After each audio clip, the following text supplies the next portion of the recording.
বিয়া জীৱন নামৰ কিতাপখনৰ মূল পাঠটোৱে হৈছে চাগে বিয়া। আমি মানুহবোৰ কেতিয়া শৈশৱকালটো পাৰ কৰোঁ গমকেই নাপাওঁ।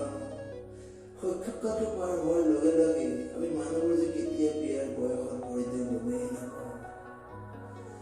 আমি ল'ৰা ছোৱালীবোৰ বিয়াৰ পাছত নিজকে সলনি কৰিবলগীয়া হয়। আমি ল'ৰা ছোৱালীবোৰ বিয়াৰ পাছত এতিয়া যে কৰ্তব্যশীল হৈ পৰোঁ। যেনেদৰে এজন ল'ৰা বিয়াৰ পাছত নিজৰ জীৱন সংগীৰ লগতে নিজৰ ঘৰখন চলাই নিয়াৰ কৰ্তব্যবোৰ আহি মূৰ পাতি পৰে, ঠিক একেদৰে এজনী ছোৱালীৰ মতে এই একেখিনি কৰ্তব্য আহি পৰে।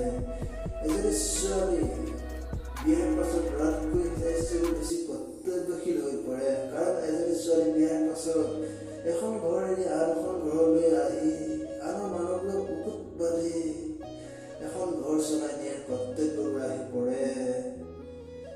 এয়াই হৈছে চাগে বিয়া।